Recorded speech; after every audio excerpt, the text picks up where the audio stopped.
Paring JB, kumusta na? Aba, grabe ah.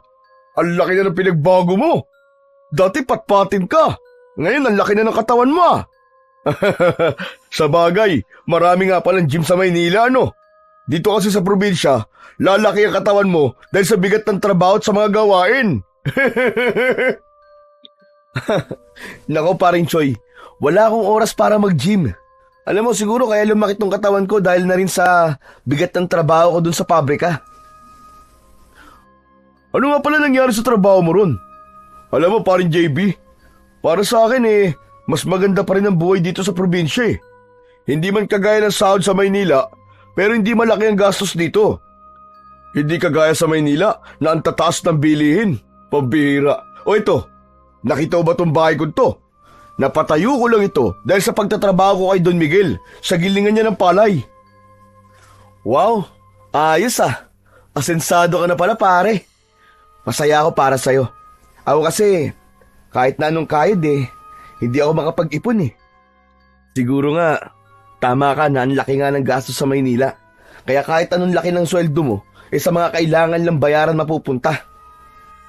Pero alam mo pare, masaya ako na bumisita ka rito eh. Ang tagal na natin di nagkikita. 3 taon na rin yata mula nang huling beses tayo nag-usap. Kaya masaya ako ngayon pare, dahil nakita tayo muli. Napangiti si JB sa sinabing yun ni Choy. Humigop siya ng kape na ibinigay nito sa kanya nung dumating siya sa bahay ng kanyang kaibigan. Oo nga pare, parang kailan lang yun no? Ikaw ba paring Choy? Hindi mo ba namimiss ang Maynila? Ano naman ang mamimiss ko sa Maynila pare? Yung traffic at gulo? Mas maganda ang buhay ko rito pare. At least dito, may mapagkuunan ng kabuhayan kahit papano. Tumango si JB, ngunit hindi pa rin niya masabi kagad ang dahilan ng kanyang pagpunta ron. Saglit siyang tumingin sa kabuuan ng sala ng bahay ni Choy. May katamtamang laki ang bahay ng kaibigan niya. Meron itong kwarto at kusina. Medyo magulo, ngunit masasabi niyang mas okay yon dahil sarili nito ang bahay at lupa. Paring Choy, meron sana akong hihinging pabor sa'yo eh. Kaya ako nagpunta rito dahil doon. Oh, anong pabor naman yan pare? Pare, kakapalang ko na ang mukha ko ha. Baka pwedeng makituloy muna ako dito sa bahay mo. Sandaling natahimik si Choy. Ilang segundo itong nakatingin sa kanya. Tumikhim ito at saka muling nagsalita. Bakit pare? Ano ba nangyari? Ang totoo niyan paring Choy natanggal ako sa trabaho sa pabrika. Ha? Paano naman nangyaring natanggal ka ron? Hindi ba dikit ka sa supervisor doon? Kaya nga Saka alam mo namang hindi ako pabaya sa trabaho, di ba? Pero may isang kasamaan na ako ron na nainggit sa akin dahil paborito ko ng supervisor namin. Yun, siniraan ako. Pinalabas niya na may ninakaw akong materyales sa bodega. Ano? Naniwala naman yung supervisor mo? Oo, kahit anong paliwanag ko, wala. Mas pinaniwalaan niya yung kasamaan namin. Ayun, tinanggal ako. Buti nga at hindi ako kinasuhan kundi mas malaking problema at abala yun. Napakamot si Choy sa kanyang batok. Langya, iba talaga nagagawa ng inggit pare no? Sa dating pabrikang pinagtatrabahuan ni JB, nagsimula ang pagkakaibigan nila ni Choy. Kapwa sila manggagawa roon at parehas na mga bagong salta sa syudad. Sa unang buwan pa lang ay nagkasundo na silang dalawa. Ano pare, ayos lang ba sa'yo na dito muna ako makituloy sa inyo? Pasensya ka na talaga Wala na kasi akong ibang malalapitan Alam mo naman, parehas na tayong ulila. Wala namang problema sa akin yung paring JB. Yun nga lang, dito ka sa sala matutulog. Iisa lang kasi ang kwarto ko Tapos pang-isahan tao lang ang higaan doon. Wala namang problema ron paring Choy. Kahit nga sa banyo pwede ako matulog Isa pa JB, Hindi naman kalakihan ang kinikita ko rito. Hindi yung kakasya para sa atin dalawa. Alam mo na ang ibig ko sabihin. Naiintindihan ko yung paring Choi. Bala ko naman talaga maghanap ng trabaho kaagad para makatulong ako sa isa gastusin. Nakakahiya kasi kung makikita na nga lang ako tapos pabigat pa ako. Kung ganun pare, aprobado na. Walang problema. Napangiti si JB. Hindi niya akalaing ganun pa rin kabuting kaibigan si Choi kahit matagal na silang hindi nagkita at nagkausap. Hindi talaga siya nagkamali ng taong nilapitan. Paring Choi, maraming salamat talaga. Hindi mo alam kung gaano kalaki na itulong mo sa akin. Ayos lang yun. Basta kung may kailangan ka, sabihin mo lang. Huwag ka mahihiya. Ano ba't naging magkaibigan tayo, di ba? Matapos yun, ay tinulungan ni Choi si JB sa pag-aayos ng mahihigaan niya sa sala. Nang sandaling yon, ay determinado si JB na bumangon muli. Nang sumunod na araw, ay maagang gumising si JB. Matapos ang almusal ay nagpaalam siya kay Choi na magtutungo sa bayan upang maghanap ng trabaho. Ngunit sa ilang pinuntahan niya roon na may bakante ay hindi siya natanggap. Lumipas pa ang 2 hanggang 4 na araw na wala pa rin nahahanap na trabaho si JB. Dahil doon, tila nais niya ng panghinaan ng loob. Isang hapon, bagsak ang balikat na umuwi si JB sa bahay ni Choi. Nadatnan niya ang kaibigan na nakaupo sa mahabang upuan sa labas ng bahay nito habang umiinom ng kape. Tumabi si JB kay Choi at isang malalim na buntong hininga ang kanyang pinakawalan. Oh, paring JB, kumusta? Nakahanap ka na ba ng trabaho? Yun nga hindi pa paring Choi. Inaalat yata ako. Ilang araw na ako naghahanap ng trabaho pero parang walang gustong tumanggap sa akin Ganun ba? Sayang naman. Pero wag ka mawala ng pag-asa, paring JB. Baka bukas o sa susunod na araw, makatsamba ka rin. Sana nga magdilang anghel ka, paring Choi. Ayoko namang umasa lang sa'yo habang nandito ako. Magkaiba pala tayo. Kasi, nung bumalik ako rito sa baryo namin, ay nakahanap kagad ako ng trabaho. Alam mo, paring JB, swerte talaga ako sa trabaho ko sa sakahan ni Don Miguel Alam mo ba, sa lahat ng tauhan niya, ay ako ang pinakapaborito ni Don Miguel. Talaga? Bakit naman? Kasi naman, ako ang pinakamatyaga sa trabaho. Wala akong reklamo kahit gaano kainit sa bukid. Kaya nga isa ako sa tinaasan niya ng sahod noong nakaraang taon Minsan pa nga, ako ang pinagkakatiwalaan niyang magbantay sa gilingan ng palay kapag wala siya. Parang supervisor na rin ako dun, no? Aba, ayos Sa bagay pare, hindi na ako magtataka. Masipag ka naman talaga Pakiramdam ko nga, baka balang araw ay ako na maging kanang kamay ni Don Miguel Tumango na lang si JB at tumingin siya sa kawalan. Sa pagkakataon na yon, ay parang nais niya nang questionin kung tama ba ang desisyon niyang umalis sa Maynila at makipagsapalaran sa baryo ni Choi. Sa paglipas ng mga araw, ay mas lalong lumalim ang hiya ni JB kay Choi dahil wala pa rin siyang mahanap na trabaho. Samantala, si Choi ay abala sa trabaho nito sa sakahan. Madalas itong umuuwi ng pagod, ngunit masaya at palaging may kwentong dala tungkol sa naging araw nito. Paulit-ulit nitong ipinagmamalaki kay JB na paborito ni Don Miguel at kung paano ito napupuri lagi ng mayamang lalaki. Lalo lang nadagdagan ang bigat na dinadala ni JB. Hindi niya gustong manatili sa bahay ni Choi nang walang naiaambag. Hindi siya ganong klaseng tao. Kahit paano, ay meron naman siyang hiya sa kanyang katawan. Kaya isang gabi, habang kumakain sila ng hapunan, ay sinabi na ni JB ang isang desisyon na ilang gabi na niyang pinag-iisipan. Paring Choi, sobra na ako nahihiya sa'yo Ilang araw na akong palamunin dito pero wala pa rin ako na itutulong. Yun na nga. Naisipan ko nang umalis na lang. Oh, bakit pa naman iniisip yan, pambihira ka? Hindi naman kita pinapaalis Alam ko. Pero hindi ko rin naman pwedeng abusuin ng kabaitan mo, pare. Kaya babalik na lang siguro ako sa Maynila at muling makikipagsapalaran doon.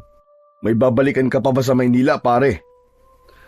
Ang totoo, hindi na ako sigurado Pero susubukan ko na lang ulit, pare. Hindi agad nagsalita si Choi. Napansin ni JB na tila nag-iisip ang kanyang kaibigan.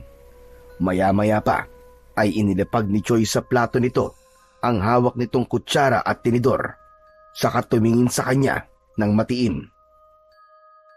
Alam mo pa rin, JB, naghahanap ng dagdag na magsasaka si Don Miguel sa sakahan Kung gusto mo, pwede ka mag-apply. Talaga, pare? Pwede kaya ako doon? Oo naman. Sige, pare, payag ako. Mag-a-apply ako kay Don Miguel. Pero sigurado ka ba? Uunahan na kita, paring JB. Mahirap ang trabaho sa bukid. Hindi to katulad ng mga trabaho mo sa pabrika. Mas mabigat ang trabaho bilang magsasaka, pare, kaysa sa trabaho mo dati. Kasi talaga mabibilad kang parang tuyo sa init ng araw. Okay lang yun, pare, kahit mahirap gagawin ko. Basta marangal na trabaho. Kesa naman nandito lang ako sa bahay mo at nakatunganga, di ba? Okay, kung ganun, bukas isasama kita kay Don Miguel. Sigurado ako na matatanggap ka kasi malakas ako sa kanya. Labis ang ginhawang naramdaman ni JB na sa wakas, magkakaroon na rin siya ng pagkakataong makapagtrabaho at hindi na lang siya aasa kay Choi.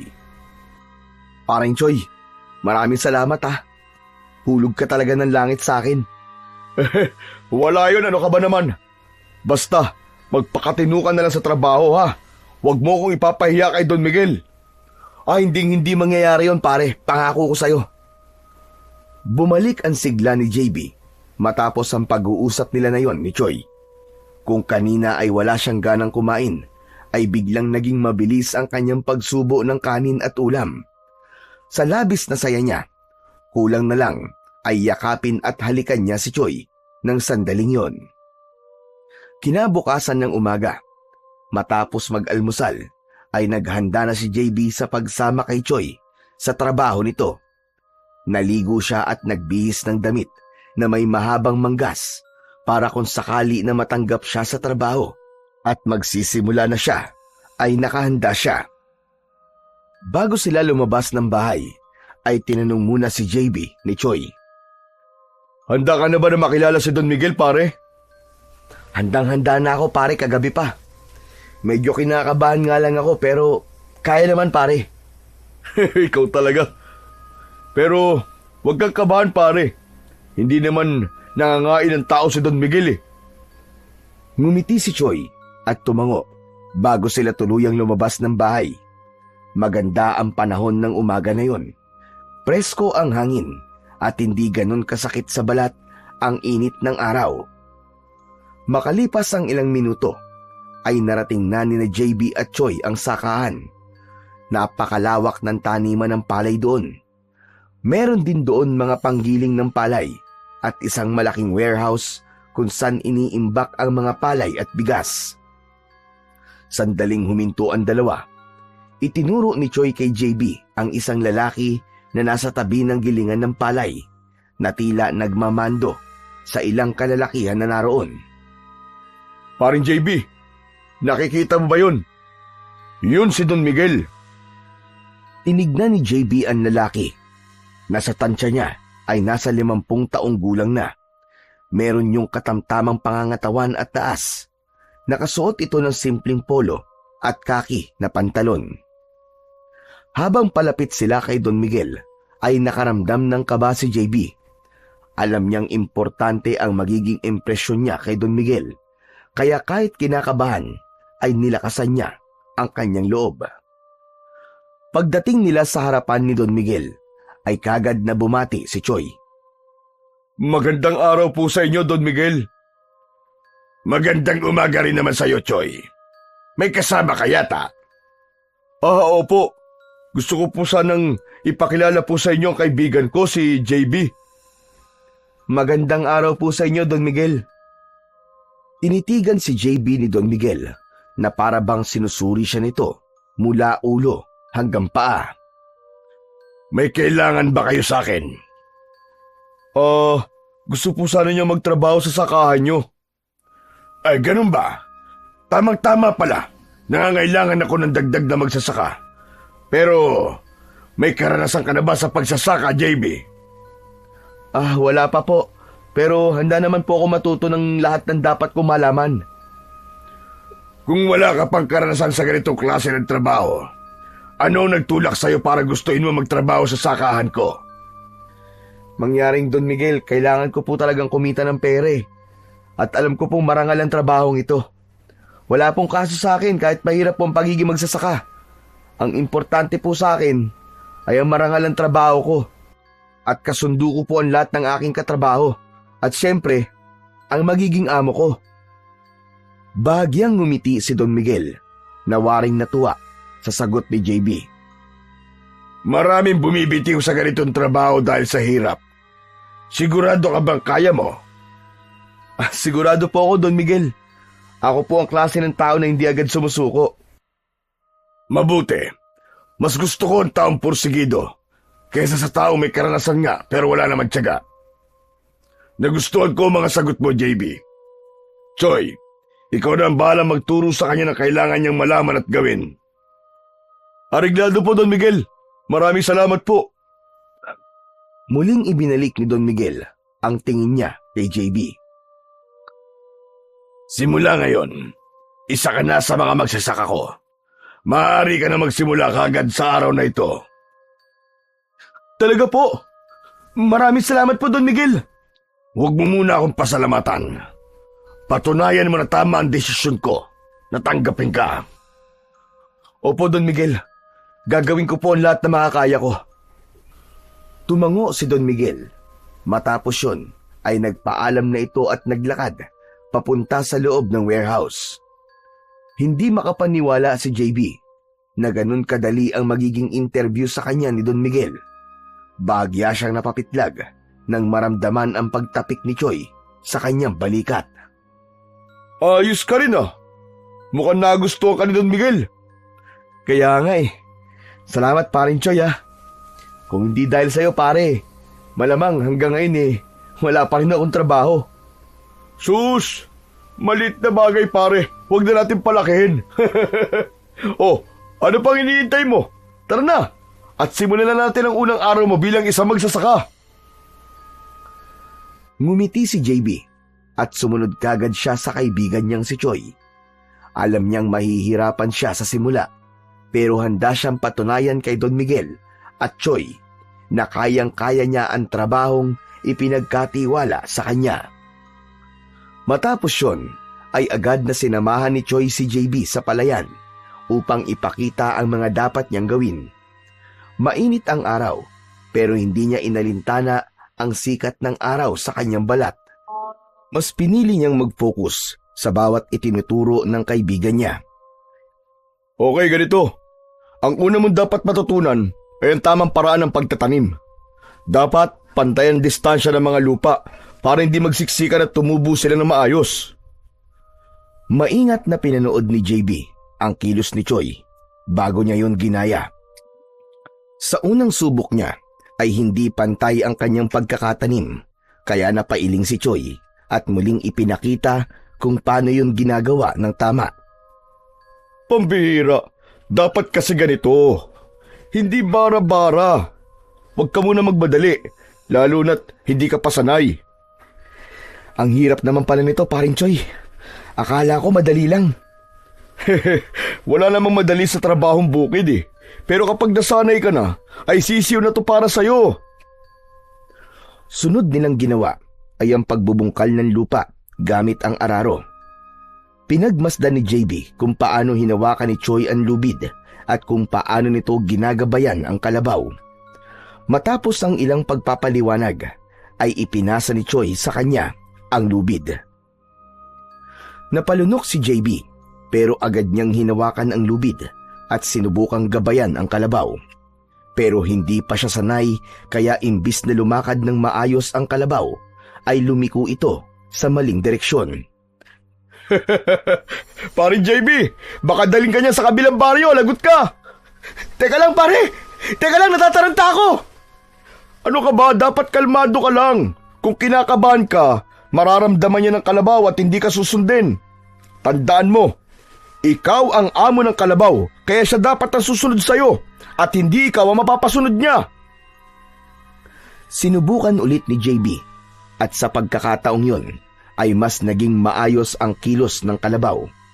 Pawisan na siya at pagod, pero may nararamdaman siyang kasiyahan dahil kahit paano ay nakukuha na niya ang dapat niyang gawin. Naramdaman din niya ang kakaibang saya sa pagtatrabaho sa bukid, ang preskong hangin, ang tunog ng mga ibon, at ang pakiramdam ng pagiging produktibo. Habang abala si JB sa ginagawa, ay napansin niya doon si Don Miguel na nakatayo sa hindi kalayuan at pinapanood sila. Agad siyang nagpatuloy sa ginagawa at mas sinipagan pa niya. Oh, paring JB, umayos ka. Mukhang pinapanood ka ni Don Miguel, oh. Tignan mo. Sige pare, galingan mo. Pero sa tingin ko, iniisip ni Don Miguel na hindi mo mapapantay ng husay ko sa pagtatrabaho, kaya ako pa rin na magiging paborito niya. Pare, wala naman ako rito para agawin ang posisyon mo na paborito ni Don Miguel eh. Gusto ko lang talaga magtrabaho. Ikaw talaga, hindi naman yan ang ibig ko sabihin eh. Gusto ko lang ipaalam sa'yo na marami na nagtatrabaho rito pero kahit anong sipag nila, hindi nila naranasan ang pagtratong nararanasan ko ngayon kay Don Miguel. Iba ako pare, matindi ako eh. Ako ang pinakamagaling. Bahagyang napakunot si JB sa sinabi ni Choi. Napansin niyang may bahid ng kayabangan sa tono ang kaibigan niya.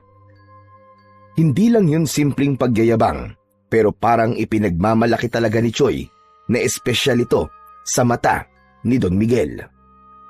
Pero hindi lang niya pinansin yun. Sa halip, ipinagpatuloy niya ang kanyang ginagawa at doon na siya nag-focus upang madali niyang makabisado ang kanyang trabaho. Kinagabihan, habang kumakain ng hapunan sina JB at Choi sa maliit na hapag sa bahay ni Choi, ay hindi maitago ni JB ang saya habang ikinikwento ang nangyari kanina sa unang araw niya sa trabaho. Alam mo, sa palagay ko paring Choi, sa pagsasaka talaga ako nakatadhana. Mahirap ang trabaho na magsasaka. Pero yung pakiramdam na tayo nagtatrabaho para may makain ng maraming tao, ay napakasarap sa pakiramdam pare. Sinabi mo pa paring JB. Pero sabi ko na sa iyo eh, malakas ako kay Don Miguel. Kita mo naman, di ba? Tinanggap ka niya kagad sa trabaho. Kasi nga, ako ang nagrekomenda sa'yo.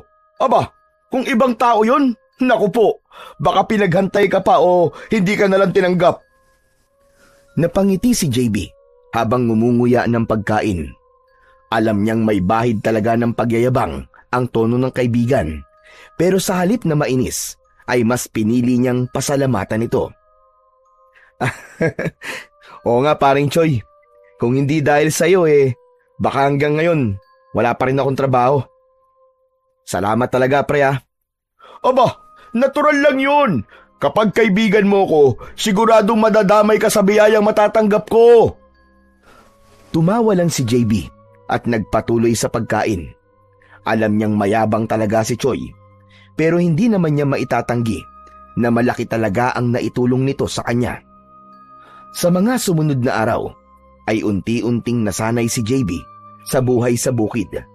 Sa umpisa, ramdam niya ang bigat ng trabaho, ngunit dahil sa kanyang determinasyon, ay mabilis niyang natutunan ang mga dapat niyang gawin. Sa bawat araw na lumilipas, ay mas naging maayos ang kilos niya sa bukid at mas bumibilis na ang kanyang trabaho.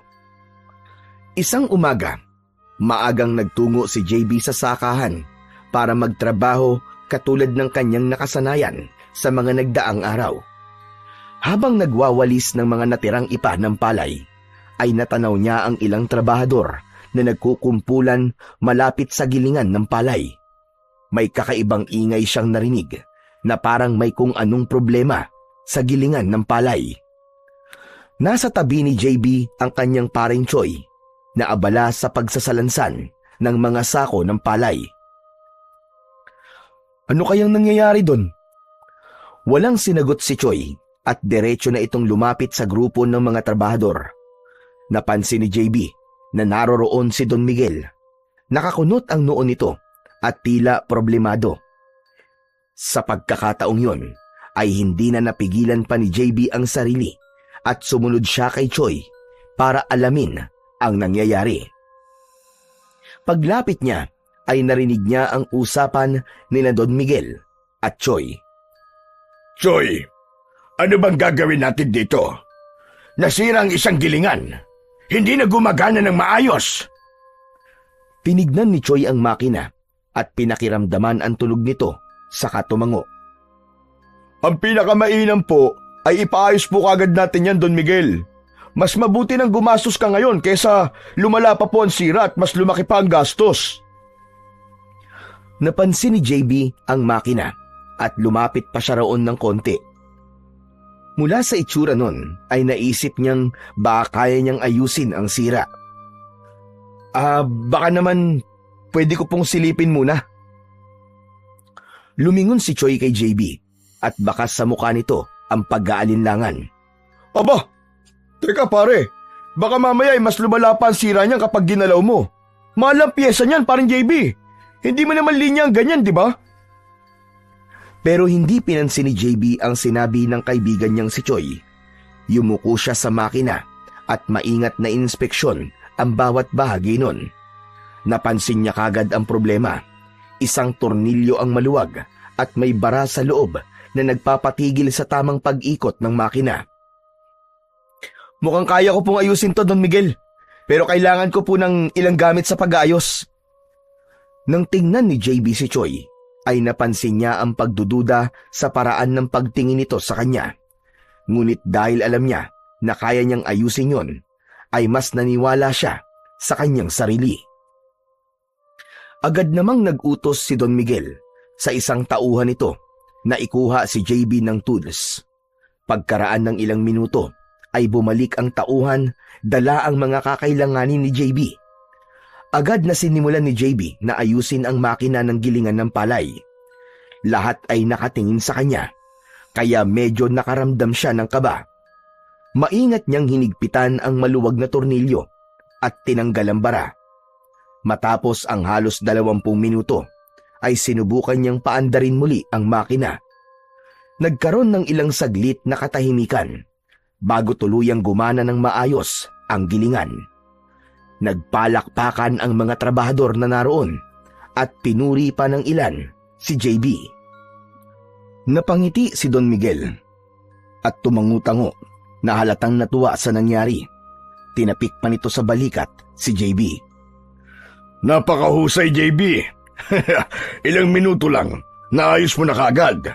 Iniligtas mo ko sa malaking gasto sa pagpapaayos niyan. Teka, paano mo nalaman kung ano ang sira? Don Miguel, may alam po kasi ako kahit papano sa pag-aayos po ng makina eh. Noon po sa Maynila ay nagtrabaho po ako sa isang maliit na talyer. Natuto po ako doon kung paano po ayusin ang ilang sirang makina. Biruin mo nga naman. May alam ka pala sa ganyan. Ang dapat sa gaya mo ay binibigyan ng reward. Naku, hindi na po kailangan, Don Miguel. Maliit na bagay lang naman po yan eh. O sige, ikaw ang bahala. Pero napakahusay mo. Pinahanga mo kaming lahat dito. Biglang lumapit si Choi at inakbayan si JB na parang proud na proud ito sa ginawa niya. Aba, syempre. Kaibigan ko kaya ito, Don Miguel. Kanino pa ba ito magmamana kundi sa akin? Natawa si JB habang umiiling, pero sa loob-loob niya ay masaya siya na kahit paano ay naipakita niya ang iba pa niyang kakayahan. Para sa kanya ay sapat nang makita niyang masaya si Don Miguel sa kanyang naitulong at hindi niya na kailangan ng kahit na anong reward. Matapos ang maghapong trabaho sa bukid, ay naglakad na pauwi sina JB at Choi. Malamig ang simoy ng hangin ng mga sandaling yon at unti-unti nang lumulubog ang araw sa kanluran. Ramdam ni JB ang pagod sa buong katawan, pero masaya siya dahil natapos nila nang maayos ang gawain nila sa sakahan. Paring JB, kung ano lang ang trabaho mo sa sakahan, yun lang ang gawin mo, ha? Napakunot noo si JB at tinignan ng kaibigan. Anong ibig mong sabihin, paring Choy? Yung ginawa mo kanina, yung pag-aayos mo sa gilingan. Alam ko magaling ka, pare, pero hindi tama yun. Paano pala kung lalo nasira? Baka ikaw pang pagbayarin ni Don Miguel. Aba, hindi mo alam kung magkano yun at baka ilang taong ka magbabayad sa kanya. Pero pare, naayos ko naman, di ba? Wala naman naging problema eh. Umiling si Choy at tumingin sa kanya ng seryoso. Oo nga. Paano nga kung hindi? Paano kung lalo pang lumala? Ayoko magkaroon ka ng mas malaking problema, paring JB. Nagmamalasakit lang ako sa'yo bilang kaibigan mo. Naiintindihan ko, paring Choy. Pasensya ka na kung nakialam ako kanina. Tumango si Choy habang patuloy sila sa paglalakad. Ilang sandali pa, nakarating na sila sa bahay ni Choy. Pinag-isipan niya ang sinabi ng kanyang kaibigan at kahit papano ay napagtanto niya na may punto ito. Isang hapon sa sakahan, habang abala si JB sa pagbubungkal ng lupa, ay natanaw niya si Don Miguel at Choy na nag-uusap malapit sa kanya. Nasa gilid ang mga ito ng sakahan, malapit sa kanal na dinadaluyan ng tubig para sa irigasyon. Mula sa pwesto ni JB, ay dinig na dinig niya ang ilang bahagi ng usapan ng dalawa. Choy, kailangan natin masigurong may sapat na tubig ang mga palayan sa susunod na anihan. Ano sa tingin mo ang pinakamagandang gawin? Narinig ni JB na nagsalita si Choy tungkol sa kasalukuyang sistema ng irigasyon, kung paano ito gumagana at kung saan may kakulangan. Napansin niyang tila nag-aalinlangan ng kaibigan niya sa pagbibigay ng konkretong solusyon. Sa gitna ng pag-uusap ng dalawa, ay biglang lumingon si Don Miguel kay JB at tinawag siya. JB, halika nga rito sandali. Iwanan mo muna yung ginagawa mo. Nagulat si JB at lumapit siya sa dalawa. Nagkaroon siya ng hinala na baka kunin ni Don Miguel ang opinyon niya tungkol sa pinag-uusapan nito at ni Choy. Naalala niya ang sinabi ni Choy nung isang araw na dapat ay gawin lang niya kung ano ang trabaho niya at huwag makialam sa ibang bagay. Pero naisip din niyang hindi naman panghihimasok ang gagawin niya kung sakaling hihingin nga ni Don Miguel ang kanyang opinyon. JB, halika rito. Ano sa tingin mo? May naisip ka bang paraan para mapaganda ang daloy ng tubig dito sa ating irigasyon? Yan kasi ang pinag-uusapan namin ni Choy kanina pa. Sa tingin ko po kasi dyan, Don Miguel kung magdadagdag po tayo ng mas malalim na kanal sa ilang bahagi ay mas magiging pantay po ang daloy ng tubig. Minsan po kasi naiipon lang ang tubig sa iisang lugar at hindi umaabot sa ibang bahagi ng taniman. Kung mas maayos po ang distribusyon ng tubig, mas magiging maganda po ang ani natin. Nagulat si Don Miguel sa sinabing yun ni JB. Tinignan siya nito ng may kasamang paghanga. Magandang ideya yung naisip mo, JB. Hindi ko naisip yan Mukhang may alam ka rin sa mga ganitong bagay. Ngumiti si JB, pero nang lingunin siya ni Choy, ay napansin niyang kahit nakangiti ito sa kanya, ay tila may inis sa mukha nito. Choy, mukhang dapat natin pag-isipan ang mungkahi ni JB. Baka ito ang solusyon sa problema natin. Tumango lang si Choy, pero hindi na ito nagbigay pa ng komento.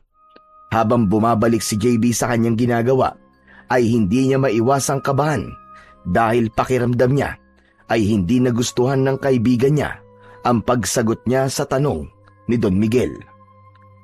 Kinagabihan, sa hapagkainan, ay napansin ni JB na tahimik si Choy at halos hindi tumitingin sa kanya. Malayo yun sa pagkatao nito na palaging may kwento kapag kumakain sila. Naramdaman niya na parang ayaw siya nitong kausapin kaya hindi na siya nagdalawang isip na magsalita.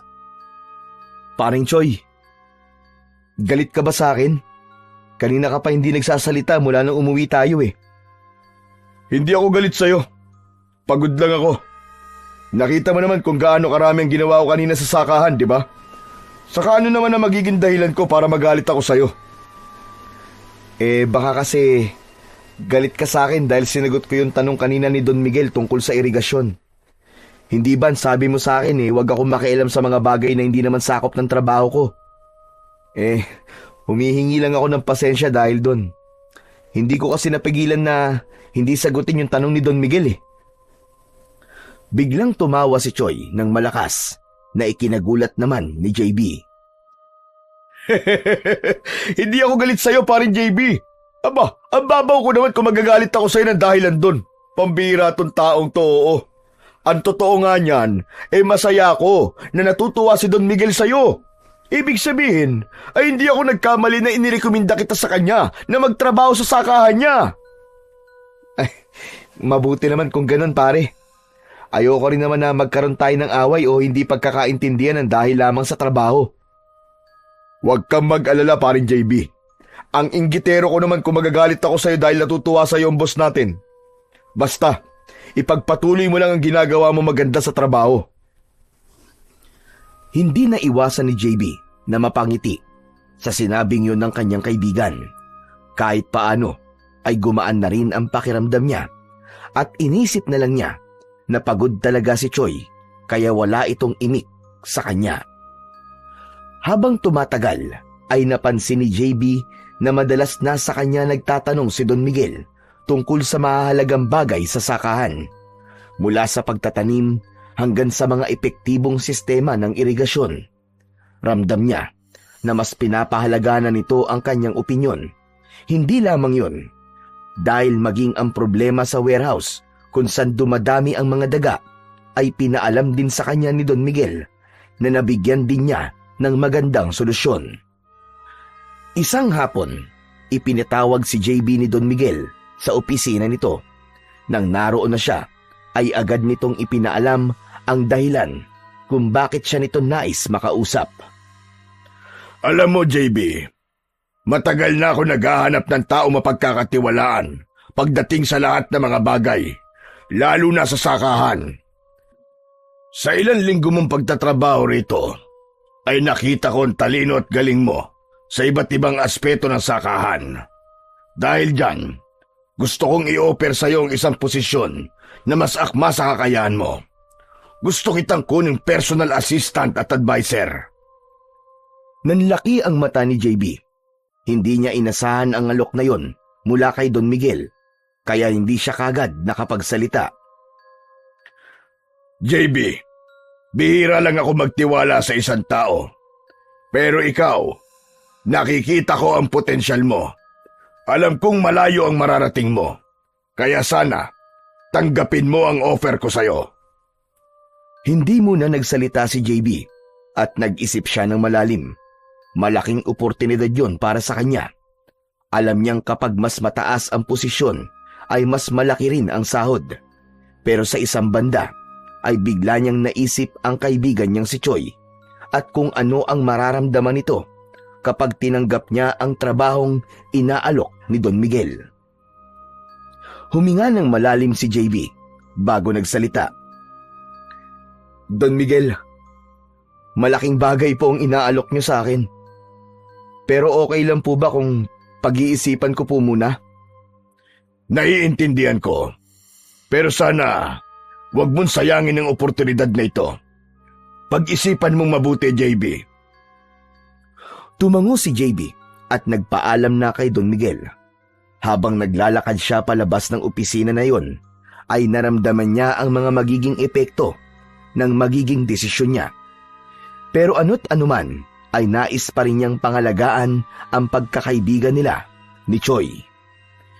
Isang hapon, naglalakad sina JB at Choi pauwi. Kanina pa hindi mapakali si JB dahil hindi niya alam kung paano sasabihin kay Choi ang napag-usapan nila kanina ni Don Miguel. Alam niya na kailangan niya yung ipaalam kay Choi upang malaman niya ang mararamdaman nito dahil dun siya magsisimulang gumawa ng desisyon. Paring Choi, meron sana akong gustong sabihin sa'yo eh. Kanina kasi, kinausap ako ni Don Miguel. Parang wala namang bago dyan eh. Hindi ba sa kanya ka na nagtatanong palagi ng halos lahat ng bagay? Inalok niya kasi ako na maging personal assistant at advisor niya. Saglit na natigilan si Choi. Halatang nagulat ito sa narinig. Napansin ni JB ang saglit na pagbabago sa ekspresyon ng kaibigan. Tila hindi nito nagustuhan ang sinabi niya. Kung ayaw mo, paring Choi, tatanggihan ko na lang. Hindi pa naman ako nagdidesisyon eh. Ang sabi ko kasi kay Don Miguel ay pag-iisipan ko muna. Ano ka ba, JB? Nagulat lang ako pero masaya ako sa sinabi mo. Huwag mo nang pakawalan yan. Bihira lang ang ganyang pagkakataon. Talaga, paring Choi? Hindi ka galit? Naalala ko kasi, sabi mo dati gusto mong maging kanang kamay ni Don Miguel, di ba? Naisip ko kasi na baka magalit ka kapag tinanggap ko ang posisyon na gusto mo. Siyempre, kung magagalit ka, hindi ko na lang tatanggapin yun. Mas importante pa rin sa akin ang pagkakaibigan natin kumpara sa ibang bagay. Ngumiti si Choi sa kanya, sabay tapik sa balikat ni JB. Bakit naman ako magagalit sa ganyang bagay, pare? Masaya ako sa kung ano man ang magagandang nangyayari sa'yo ngayon. Magkaibigan tayo, di ba? Salamat, paring Choi ah. Ibig sabihin yan, tatanggapin ko na ang offer ni Don Miguel. Oo naman, tanggapin mo! Magagalit ako kapag hindi mo tinanggap yun. Dahil sa mga sinabi ni Choi, ay tuluyan nang nawala ang pangamba ni JB. Mas lalo niyang napatunayan na napakapalad niya at nagkaroon siya ng isang kaibigan na kagaya ni Choi. Nang sumunod na araw, ay maagang nagtungo si JB sa opisina ni Don Miguel. Nang makita siya ni Don Miguel, ay ngumiti ito na para bang alam na nito ang dahilan kung bakit siya naroon. JB, ano? Napag-isipan mo na ba ang offer ko sa'yo? Opo, Don Miguel. Tinatanggap ko na po ang alok nyo. Napakagandang balita niyan, JB. Napakasaya ko dahil tinanggap mo ang offer ko sa'yo. Maraming salamat. Ako po ang dapat magpasalamat sa inyo, Don Miguel. Maraming salamat po sa tiwala na ibinibigay niyo po sa akin. Simula nang tinanggap ni JB ang posisyon niya na yon, ay mas lumawak ang kanyang pananaw sa pagpapatakbo ng isang malaking sakahan. Nagbigay siya ng mga makabagong ideya na lalong nagpaganda sa operasyon ng sakahan. Dahil doon ay lalo siyang hinangaan ni Don Miguel. JB, hindi lang matalino ang mga ideya mo, kundi praktikal pa. Malaking tulong talaga ito sa akin. At dahil dyan, itataas ko ang sahod mo bilang pagkilala sa sipag at galing mo. Don Miguel, hindi naman po ako humihingi ng dagdag na sahod eh. Ginagawa ko lang po ang trabaho ko sa inyo. Ano ka ba, iho? Huwag ka nang tumanggi. Napakalaki na natitipid ko dahil sa mga ideya mo. Karapat-dapat lamang nataasan ko ang sahod mo. Labis na natuwa si JB sa kanyang narinig. Hindi niya inakala na sa loob lamang ng ilang linggo ay aabot siya sa ganung posisyon. Samantala, ramdam naman ni JB na masaya si Choi para sa kanya. Kahit minsan ay wala itong ipinakitang inggit o sama ng loob sa kanya. Palagi nitong ipinagmamalaki sa mga trabahador ang kanilang pagkakaibigan. Isang tanghali, sandaling huminto sa pagtatrabaho si JB upang kumain ng tanghalian. Nagpasya siyang pumunta sa lugar kung saan madalas kumakain ang ilang trabahador at si Choi. Habang palapit siya roon, ay napahinto siya nang marinig ang tawanan ng ilang trabahador. Aba, Choi! Mukhang nalagpasan ka na pala ni JB ah. Bago pa lang yun dito pero ngayon, mas mataas na ang posisyon sa'yo ah. Ano bang pakialam mo? Bakit hindi ang pagtatrabaho mo ang atupagin mo? Teka, relax ka lang. Nagbibigay lang naman ako ng opinion eh. Hindi ba ikaw ang parang kanang kamay ni Don Miguel noon? Pero ngayon, parang hindi ka niya na napapansin ah. Siguro, grabe lang inggit mo sa kaibigan mo, no? Anong sinabi mo? Bakit naman ako maiinggit? Ako nga nagdala kay JB dito, di ba? Kung tutusin, kung wala ako, baka hanggang ngayon, naghahanap pa rin siya ng trabaho. At saka, hindi niya naman ako kagaya na napakalaki ng inggit sa katawan. Nagtawanan ng iba pang trabahador. Hindi sigurado si JB kung biro lang ang sinabi ni Choi o may bahid ng hinanakit. Pero mas pinili niyang wag nang lumapit. Tahimik siyang tumalikod at bumalik sa opisina upang dun na lamang kumain ng baon niya. Kinagabihan, inaya si JB ni Choi na mag-inuman dahil bagong sahod sila. Bilog na bilog ang buwan, kaya naisipan nila na sa harap ng bahay uminom. Naglabas sila ng lamesa at 2 upuan. Inilapag ni Choi ang alak at pulutan sa lamesa at agad nilang inumpisahan ang pagtagay sa alak. Sinalina ni Choi ng alak ang 2 baso. Sabay nilang kinuha ang mga baso at itinaas yun ni Choi. Ang unang tagay natin ay para sa bagong assistant ni Don Miguel. Siraulo ka talaga, paring Choi. Sabay nilang tinungga ang alak. Naramdaman ni JB ang pagguhit ng alak sa kanyang lalamunan. Kaya agad niya yung sinundan ng pag-inom ng tubig at ng pulutan nilang inihaw na tilapia. Habang patuloy silang umiinom, biglang naisip ni JB ang narinig niya kanina sa sakahan. Alam mo, paring Choi, narinig ko kanina yung usapan nyo kanina sa sakahan eh. Nako, wag mo nang isipin yung paring JB. Wala yun. Kilala mo naman ang mga katrabaho natin. Mahilig mang Alaska. Alam ko naman yun eh. At ramdam ko naman na masaya ka para sa akin, paring Choi. Kaya lang parang ayoko naman na masira ang pagkakaibigan natin dahil lang sa mga biro at pang-Alaska nila. Ito ang tandaan mo, paring JB ha. Walang kahit na ano o sino ang makakatibag ng pagkakaibigan natin. Basta ipagpatuloy mo lang ang magagandang trabaho mo kay Don Miguel. Yun ang importante. Tumango si JB at muling uminom. Unti-unti na siyang tinatamaan ng alak. Medyo bumigat na ang kanyang ulo at mas lumalim ang kanyang paghinga. Nakangiti siyang nakasandal sa upuan habang pinagmamasdan ang kalangitan.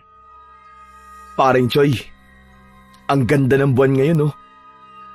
Kaya nga Pero alam mo ba, na kapag ganyang bilog ang buwan, ay may aswang dito? Ha? Totoo ba, pare? May aswang dito? Biro lang. Sandali lang, paring JB ah. Iihi lang ako sa likod ng bahay. Balik agad ako. Tumango si JB at tumayo na si Choi. Naglakad ito papunta sa likod ng bahay. Habang mag-isa ay uminom muna ng alak si JB at hindi niya napigilan ang mapangiti nang maisip na tunay na mapalad siya dahil nagkaroon siya ng kaibigan na kagaya ni Choi. Makalipas ang ilang minuto ay napansin ni JB na hindi pa rin bumabalik si Choi. Pambihira talaga tong kumpare kong to. Oh.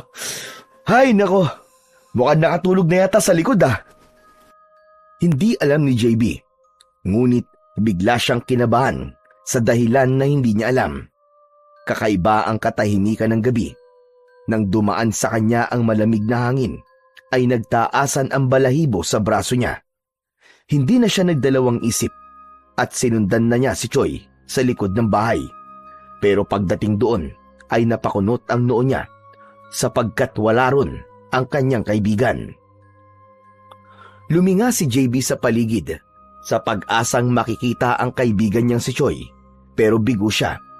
Hanggang sa pagtingin niya sa lupa ay doon niya nakita ang isang tsinelas na sigurado siyang pag-aari ni Choi.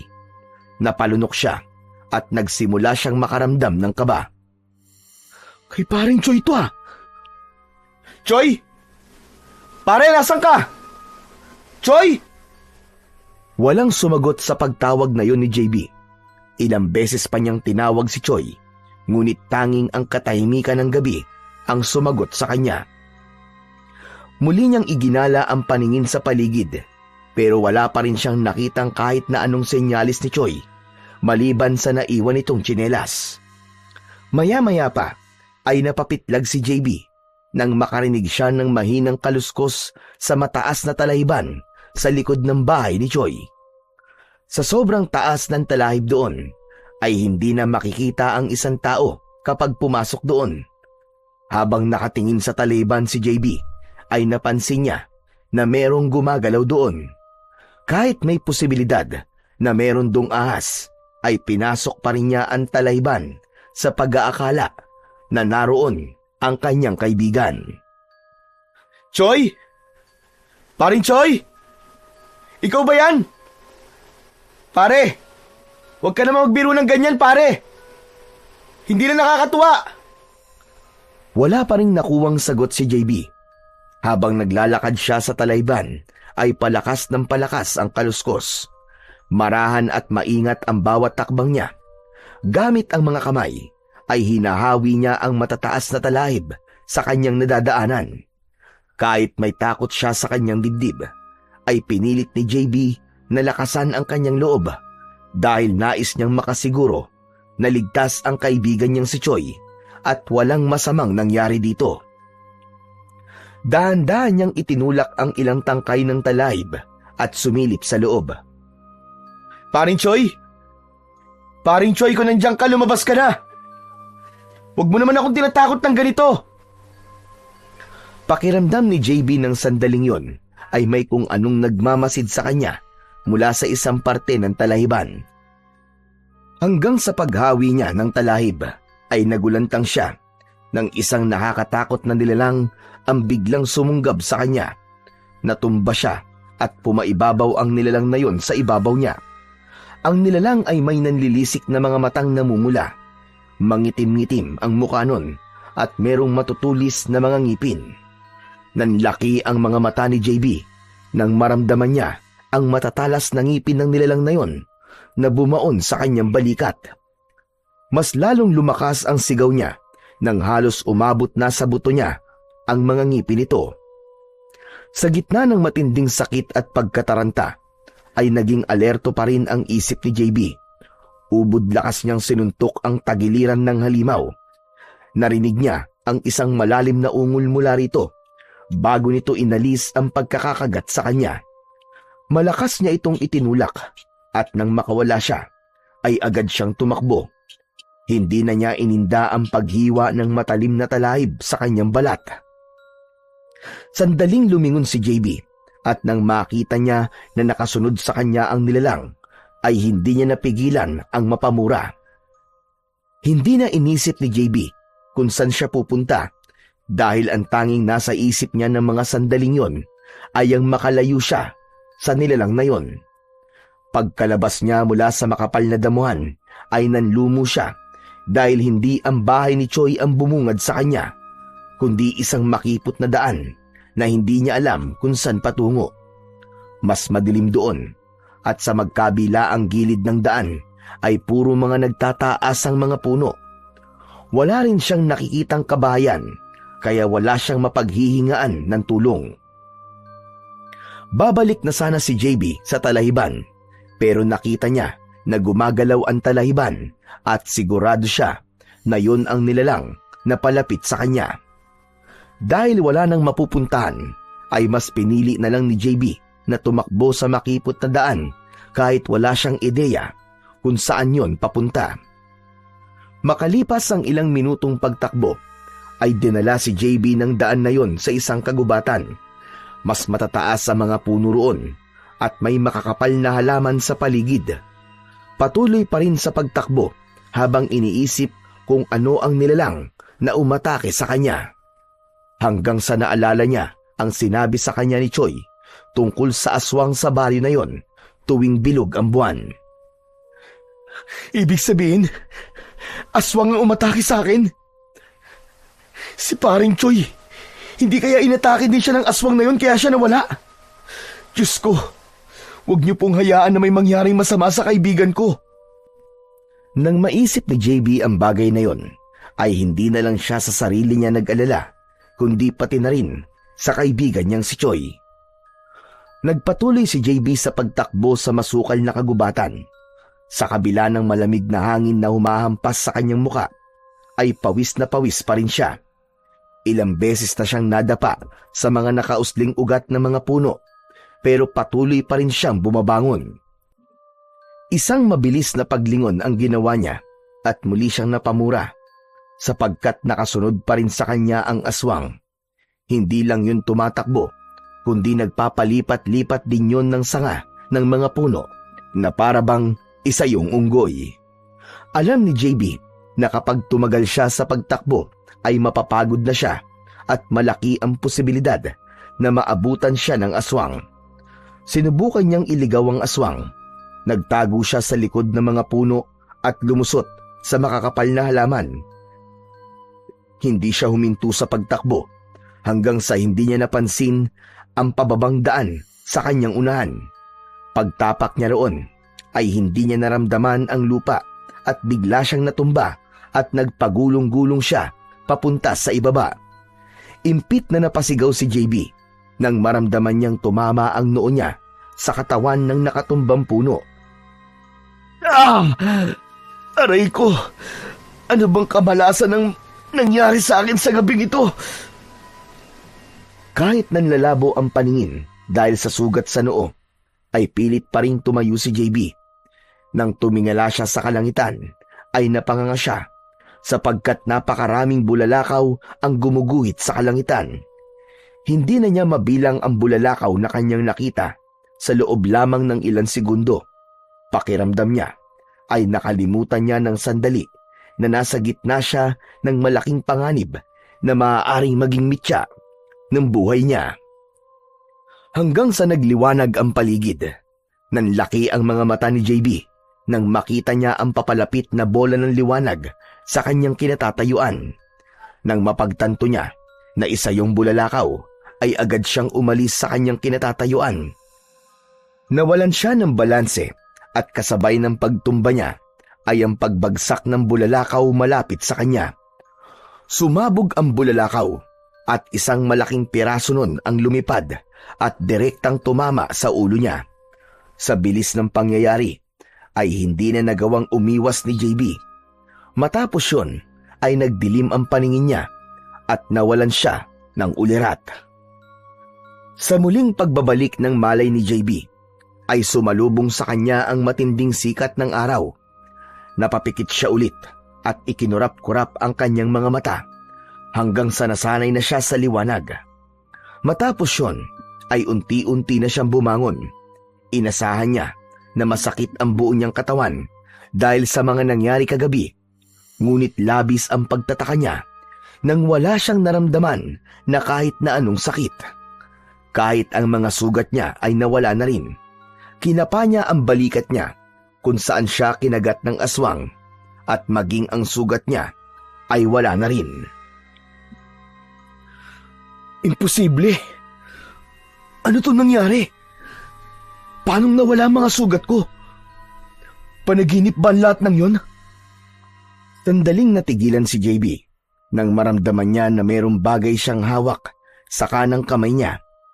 Marahan niyang binuksan ang kanyang kamay at doon ay nakita niya ang isang maliit na bilog na bato. Kulay itim yun, makintab at kasinlaki ng isang holen. Bumilis ang tibok ng puso ni JB nang makita niya ang itim na bato. Naramdaman niya ang kakaibang enerhiyang dumadaloy mula sa bato papunta sa kanyang katawan na parang nagpapalakas sa kanya. Ikaw ba nagligtas sa akin? Tanong ni JB habang nakatitig sa bato. Maya-maya pa ay luminga si JB sa paligid. Sa hindi kalayuan ay nakita niyang may isang bahagi ng lupa na tila sunog at may maliit na hukay sa gitna. Naalala niya ang bulalakaw na muntik nang bumagsak sa kanya. Kung ganun, hindi pa naginip pa nangyari kagabi. Ibinulsa na ni JB ang itim na bato. Naisip niya na kailangan niyang bumalik sa bahay ni Choi upang masiguro niya na ligtas ito. Hindi na siya nagsayang ng oras at nagmamadali siyang naglakad palabas ng kagubatan na yon. Makalipas lamang ang ilang minuto ay narating na ni JB ang bahay ni Choi. Ngunit pagdating niya roon ay wala ang kaibigan niya. Napuno siya ng kaba. Mabilis niyang tinungo ang sakahan ni Don Miguel at umasa siya na makikita niya roon si Choi. Pagdating ni JB sa sakahan ay nakahinga siya ng maluwag nang makita niya si Choi na abala sa pag-aayos ng mga bagong dating na sako ng pataba. Agad niya itong nilapitan at nang makita siya ni Choi ay napaatras ito sa gulat na para bang hindi ito makapaniwala na nakikita siya nito. Paring Choi! Buhay ka! Ano nangyari sa'yo kagabi? Bigla ka na lang nawala ba nagiinuman tayo? Akala ko napatay ka na ng aswang eh. Ano ka ba? Umihi lang ako tapos naisipan ko maglakad-lakad. Lasing na ako kaya nakalimutan ko magpaalam sa'yo. Pero sandali, anong aswang ang sinasabi mo? Paring Choi, may aswang. Totoo yung aswang na sinabi mo sa akin kagabi. Sa paghahanap ko sa'yo kagabi, ay napunta ako sa Talayban tapos doon na ako inatake ng aswang hanggang sa napunta ako sa gubat. Teka, sandali paring JB, hindi ko maintindihan ang sinasabi mo eh. Lasing ka pa rin ba hanggang ngayon? Ano ka ba paring Choi? Hindi ako lasing. Hulas na nga ako eh. Maniwala ka. Inatake ako ng aswang kagabi. Tapos pare, may bulalakaw na muntik nang bumagsak sa akin. At nakuha ko to. Kinuha ni JB ang itim na bato sa kanyang bulsa at ipinakita niya yon kay Choi. Ipapaliwanag na sana niya kay Choi kung ano yon, pero parehas silang natigilan nang lumapit sa kanila si Don Miguel. JB, nariyan ka na pala. Kanina pa kita hinihintay. Sumunod ka sa opisina ko at may kailangan tayong pag-usapan. Hindi na hinintay ni Don Miguel ang sagot ni JB. Tumalikod na ito at naglakad pabalik sa opisina. Habang si JB ay tila wala pa rin sa sarili at nakatulala lang. Sige na pare, sumunod ka na kay Don Miguel. Pag-usapan na lang natin ito mamaya. Tumango si JB at kahit magulo pa rin ang isip niya, ay sinundan niya si Don Miguel papunta sa opisina nito. Pagpasok ni JB sa opisina ni Don Miguel, ay agad niyang napansin ang tensyon sa mukha ng kanyang amo. Hindi ito kagaya ng dati na nakangiti ito o kaya ay kalmado lang. Maupo ka, JB. Sumunod naman si JB at naupo sa upuang kaharap ng mesa ni Don Miguel. Nanatili itong nakayuko habang hawak ang isang papel. Don Miguel, ano pong pag-uusapan natin? May nawawalang pera sa ako dito sa opisina. Hindi lang basta pera, kundi malaking halaga ng pera. Ayoko nang dalhin ito sa mga pulis dahil malakas ang pakiramdam ko na isa tong inside job. Ayoko na magkaroon pa ng usapin dito sa baryo. Don Miguel, may hinala na po ba kayo kung sinong kumuha? Umiling si Don Miguel. Wala pa. Pero gaya ng sinabi ko, naniniwala ako na nagtatrabaho lang dito sa aking sakahan ang salarin. Kung ganun po, Don Miguel, bakit niyo po ako pinatawag? Gusto kong ikaw ang mag-imbestiga nito, JB. Lihim mong alamin kung sino ang nagnakaw. Ako po? Bakit ako po? Alam kong mapagkakatiwalaan kita, JB. Hindi ko ito pwedeng ipagkatiwala sa iba. Napakamot si JB sa kanyang batok. Kagabi pa lang ay sunod-sunod na ang mga bagay na bumabagabag sa kanya at hindi niya inasahan na madadagdagan pa pala yun. Pero dahil nais niyang tulungan si Don Miguel, ay naisip niya na yun muna ang kanyang uunahin. Sige po, Don Miguel. Susubukan ko pong alamin kung sino po nagnakaw sa pera niyo. Mabuti. Pero mag-iingat ka, JB. Kung sino man ang gumawa nito, siguradong hindi basta-basta. Huwag ka mag-alala.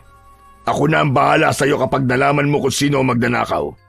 At huwag mong sabihin kahit na kanino na inutusan kita na gawin yan. Kahit sa kaibigan mo si Choi. Alam kong magkaibigan kayo, pero gusto ko na ilihim mo muna ito sa kanya. Matapos ang pag-uusap na yon, ay lumabas si JB ng opisina ni Don Miguel na mabigat ang pakiramdam.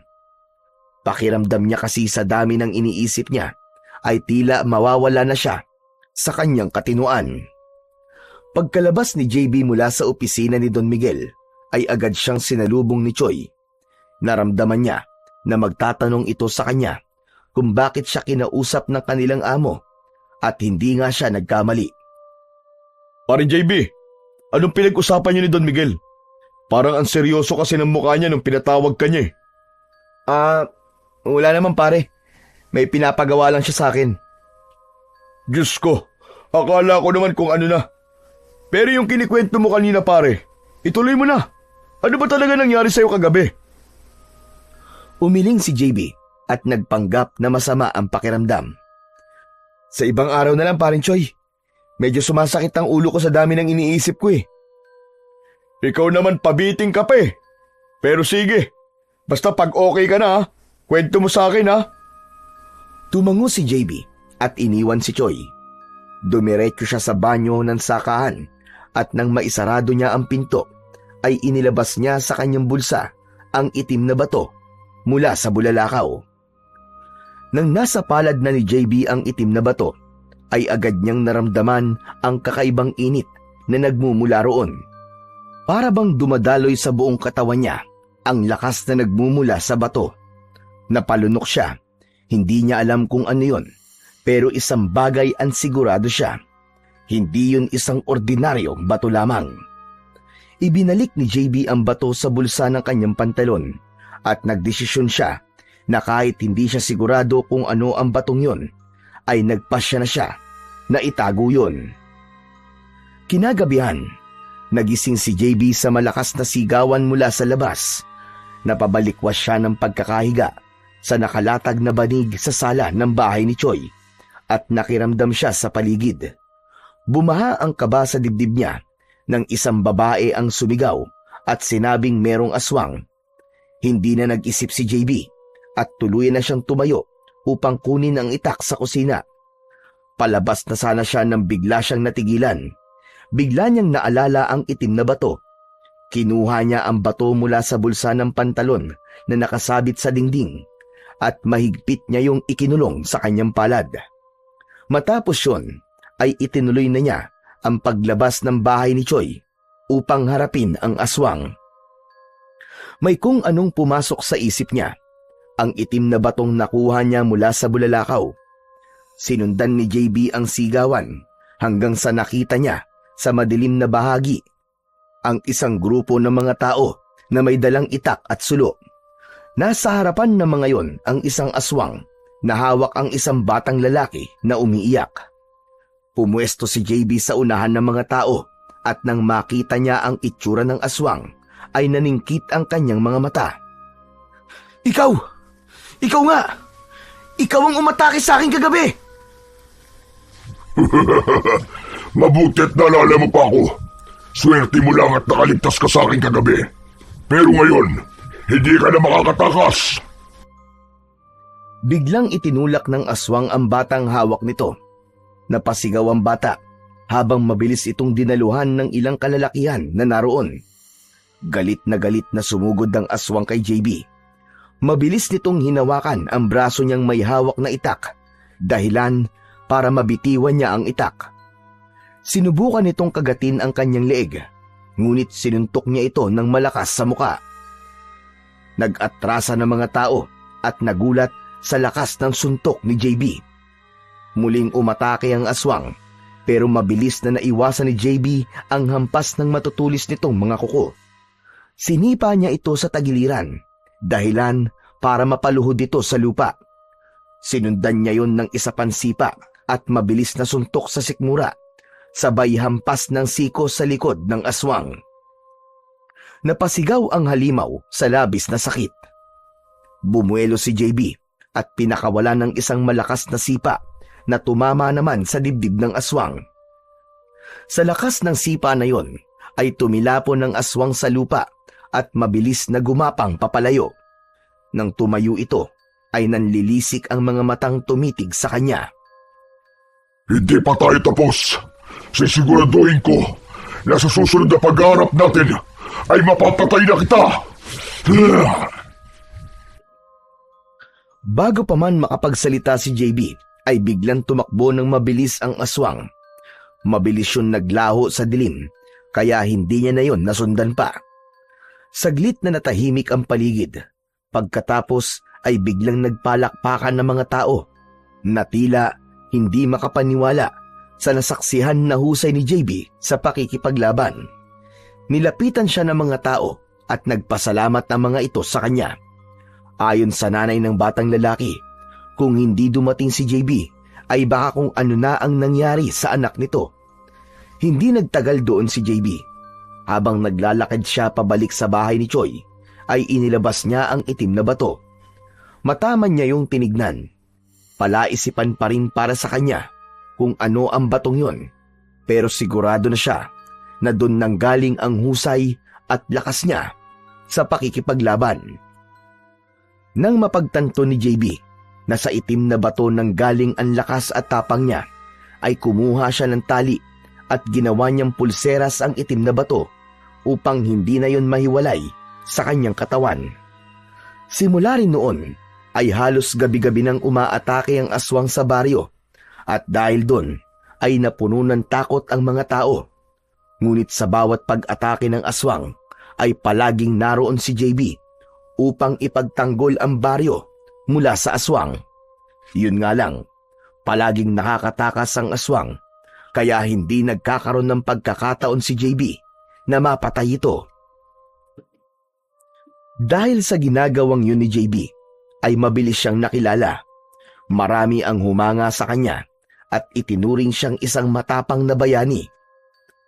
Isang umaga, habang naglalakad si JB papunta sa sakahan, ay nagulat siya nang isang batang lalaki ang biglang tumakbo papalapit sa kanya.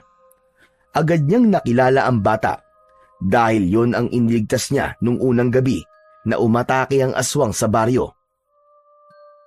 Ako po pala si Makoy, Kuya JB. Ako po yung iniligtas nyo dati doon sa aswang. Ah, oo nga no. Ikaw nga yun. Namumukhaan kita eh. O ano, kumusta ka na pala? Ayos lang naman po ako, Kuya. Gusto ko lang po sana magpasalamat po sa inyo ng personal. Kung hindi po dahil sa inyo, baka kinain na po ako ng pangit na aswang na yon. Wala yon, Makoy. Basta mag-iingat ka palagi ha, at palagi ka magpipray. Opo, Kuya JB. Ngumiti si Makoy, saka inilabas ang isang bagay na kanina pa nito itinatago sa likod nito. Nagulat naman si JB nang malaman na isang dinamita ang hawak ng bata. Diyos ko pong bata ka! Bakit may dala kang ganyan? Saan mo nakuha yan? Nagtatrabaho po kasi sa minahan si tatay eh. Ginagamit po nila ito sa trabaho nila. Kinuha ko po ito sa bahay namin. Makoy, dinamita yan at hindi yan isang laruan. Alam ko po, Kuya JB. Hindi ko naman po ito paglalaruan eh. Baka magamit niyo po ito para mabatay niyo po yung aswang. Inabot ni Makoy kay JB ang dinamita at tinanggap naman niya yon. Naisip niya na merong punto si Makoy. Kung hindi niya mapapatay ang aswang gamit ang itak, ay marahil yun ang sagot. Salamat, Makoy ah. Malaking tulong tong binigay mo sa akin. Biglang ngumiti ang bata bago tumakbo palayo. Isinilid naman ni JB ang dinamita sa kanyang bag bago ipinagpatuloy ang paglalakad patungo sa sakahan. Nang makarating na si JB sa sakahan, ay sinalubong siya ng kanyang mga katrabaho. Lahat ay pinuri siya sa kabayanihan na ginagawa niya dahil sa pakikipaglaban sa mga aswang. Wala nang ibang naisagot si JB kundi salamat. Hindi niya akalain na ganun pala kasarap sa pakiramdam kapag naa-appreciate ng marami ang kabutihan na kanyang ginagawa. Maya-maya pa ay nakita ni JB ang kaibigan niyang si Choi na palapit sa kanya. Sinalubong niya ang kanyang kaibigan. Grabe na talaga. Kung ituring ka naman nila parang ikaw na ang Diyos ah. Hayaan mo na sila pare. Siguro natutuwa lang sila dahil may lumalaban sa aswang na alam nating kinatatakutan ng marami. Ewan, talagang sikat na sikat ka na. Dati dito ka lang sa sakahan sikat Ngayon, sa buong baryo na. Bakit paring Choy? Anong ibig mong sabihin? Wala naman. Oo nga pala, pinapatawag ka ni Don Miguel sa opisina niya. Ang sabi niya sa akin kapag nakita raw kita, papuntahin daw kaagad kita sa opisina niya. Matapos magpasalamat ni JB sa kaibigan niyang si Choy, ay naglakad na siya patungo sa opisina ni Don Miguel. Pagpasok niya roon, ay naabutan niya si Don Miguel na nakaupo. Agad siyang lumapit dito. Mukha yatang abala ka na sa ibang bagay, JB. Bilang may-ari ng sakahan, kung saan ka nagtatrabaho, ay ipinagmamalaki kita ng sobra. Saludong-saludo ako sa tapang mo. Hindi lahat ng tao ay kayang harapin ang isang aswang, lalo na't alam nating lahat kung gaano sila kabangis at kawalang awa. Don Miguel, ginagawa ko lang naman po ang alam kong tama. Lalo na't may kakayahan naman po akong tumulong. Tumango si Don Miguel habang bakas sa muka ang paghanga. Ngunit agad itong naging seryoso makalipas ang ilang sandali. Maiba ko, JB. Kumusta na ang pag-iimbestiga mo sa nawawalang pera? Pasensya na po, Don Miguel. Hindi ko na po masyado natutukan ng pag-iimbestiga Sa ngayon po, mas inuuna ko po ang aswang. Pero kapag napatay ko na po siya, itutuloy ko po ang paghanap sa nagnakaw ng pera nyo. Naiintindihan ko. Sige, unahin mo muna yung aswang na yan. Yan naman talagang importante dahil buhay ng mga tao nakataya. Tumango si JB. Alam niyang may pananagutan pa rin siya kay Don Miguel dahil pumayag siya sa trabahong ipinapagawa nito. Ngunit nagpapasalamat siya na malaki ang pag-unawa nito sa kung anong bagay ang mas dapat niyang pagtuunan ng pansin.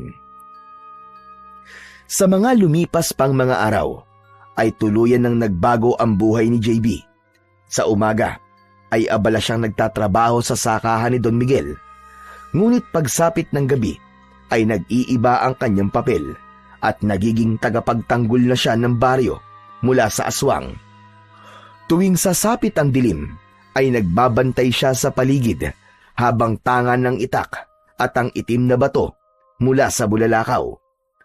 Palagi siyang umaasang darating na ang gabi kung saan tuluyan niya nang mapapatay ang aswang. Gusto ni JB na mapatay na ang aswang, hindi para patunayan ng kanyang tapang at lakas, kundi dahil nais na niyang bumalik sa normal ang buhay ng mga tao sa baryong yon. Isa pa, gusto na rin niyang makapag-focus siya sa kanyang trabaho. Ngunit dumating ang araw na napansin ni JB ang pagbabago ng mga tao sa pakikitungo sa kanya.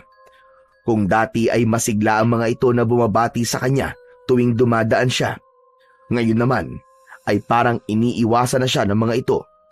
May mga hindi tumitingin sa kanya ng diretsyo at may mga lumalayo kapag papalapit siya.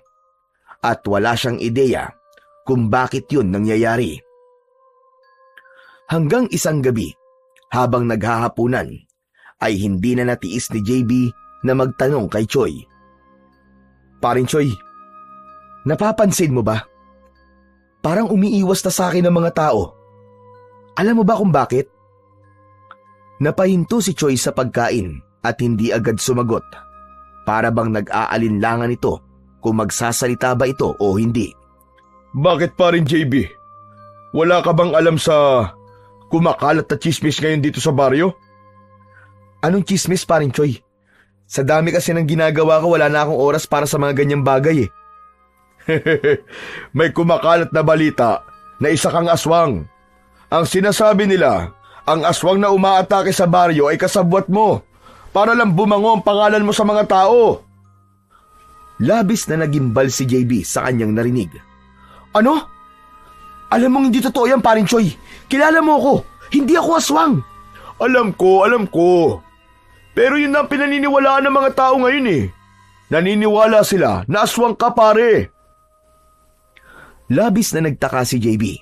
Hindi niya alam kung paano siya napagbintangan ng ganon. Ang bihira. Sino naman kaya nagpakalat ng kalokohang yun? Hindi ko alam pare. Wala rin akong ideya. Kung sino man ang gumagawa niyan, siguradong malaki ang inggit nun sa akin. Iba na talaga kapag inggit ang umiral sa katawan ng isang tao. Lahat ay gagawin para siraan ng taong kinaiinggitan niya. Parang gusto kong busalan ng dinamita ang bibig ng taong yun, Choy. Pero hindi ako papayag na tuluyang masira ako sa mga tao. Kailangan ko makausap ang mga tao para linisin ang pangalan ko. Nako, hindi magandang ideya yan paring JB. Kapag pinuntahan mo sila para ipaliwanag ang sarili mo, baka lalo lang nilang isipin na may tinatago ka. Baka isipin pa nila na defensive ka. Hayaan mo na lang sila at mamamatay din ang chismis na yan. Nakuha naman kagad ni JB ang punto ng kanyang kaibigan. Napagtanto niya na kahit na anong paliwanag ang gawin niya sa mga tao, kung ayaw na siyang paniwalaan ng mga ito, ay magsasayang lang siya ng laway. Sa kabila ng malamig na pagturing sa kanya ng mga tao sa baryo, patuloy pa rin si JB sa kanyang ginagawa. Tuwing gabi ay patuloy siyang nagbabantay sa bawat sulok ng baryo upang mapanatiling ligtas ang mga tao laban sa aswang. Pero kahit na anong pilit niyang huwag magpaapekto sa mga maling paratang sa kanya, ay hindi niya magawa. Yun ay dahil sa ramdam niya ang mga matang palihim na sumusulyap at ang mga bibig na bumubulong sa kanyang likuran. Isang umaga, matapos ang isang walang tulog na gabi, ay nagpunta siya sa bukana ng kagubatan upang magsanay. Kailangan niyang panatilihing malakas ang kanyang katawan at isip kung nais niyang tapusin ang bangungot na bumabalot sa baryo. Matapos ang ilang oras na pagsasanay, ay napagod din siya. Umupo si JB sa ugat ng isang matandang puno upang magpahinga. Inisip niya kung sino ang maaaring magpakalat ng maling balita tungkol sa kanya, pero wala siyang mapaghinalaan kahit isa. Naputol ang kanyang malalim na pag-iisip nang maramdaman niyang may ibang presensya sa kanyang paligid. Kumunot ang kanyang noo. Lumabas ka! Alam ko nandiyan ka lang! Magpakita ka sa akin! Sa kanyang sinabi, gumalaw ang isang makapal na halaman sa kanyang kaliwa. Lumabas mula roon ang isang pamilyar na bata. Yun ay walang iba kundi si Makoy, ang batang iniligtas niya noon mula sa aswang at ang nagbigay sa kanya ng dinamita. Tahimik na lumapit sa kanya si Makoy at umupo sa tabi niya. Hindi ka ba natatakot sa akin, Makoy? Kahit pa may kumakalat na chismis na isa akong aswang? Hindi po ako naniniwala sa kumakalat na chismis na yon tungkol po sa inyo, Kuya JB. Bakit naman? Kasi po kung aswang po kayo, bakit niyo po ako iniligtas nun? At bakit kayo po ang lumalaban sa aswang? Napatingin si JB sa bata. Hindi niya inasahan ang ganong pangangatwiran mula sa isang batang tulad ni Makoy. Malungkot lang po ako kasi sa kabila po ng ginagawa niyong pagtulong po sa mga tao dito, ay ganito pa po ang isinukli nila sa inyo. Wala tayong dapat ibang sisihin, kundi ang taong nagpakalat ng kasinungalingan yun. Ang mga tao kasi ay madaling maniwala sa mga naririnig nila at kahit wala namang ebidensya. At yun ang nakakatakot. Siguro po, kailangan niyo na pong mapatay ang aswang sa lalong madaling panahon para makita na po din lahat na hindi po kayo kasabwat at kakampi talaga kayo ng baryo. Napabuntong hininga si JB. Alam niyang tama ang bata. Ang tanging paraan upang mapatunayan niyang hindi siya aswang ay ang mapatay niya ang aswang. Pero sa mga nakalipas na gabi ay naging mailap na ito. Tumingin si JB kay Makoy at bahagyang ngumiti. Salamat, Makoy. Para saan po, Kuya JB? Dahil kahit bata ka lang, ay hindi ka kagad naniniwala sa mga naririnig mo. Sana'y dalin mo ang pag-uugaling yan hanggang sa iyong paglaki. Ngumiti si McCoy. Hindi nagtagal ay nagpaalam na ang bata sa kanya. Habang naglalakad palayo si McCoy, ay sinundan ito ng tingin ni JB hanggang sa tuluyan na itong nawala sa kanyang paningin. Nang sandaling yon, ay nangako si JB sa kanyang sarili na hindi siya titigil hanggat hindi niya napapatay ang aswang dahil yun na lang ang natitirang paraan para malinis niya ang kanyang pangalan. Maging sa sakahan, ay ramdam na ramdam ni JB ang pag-iwas ng mga trabahador sa kanya. Pakiramdam niya ay meron siyang nakakahawang sakit na pilit na iniiwasan ng lahat. Sa tuwing dadaan siya, ay mabilis na naglalayuan ang mga kasamahan niya.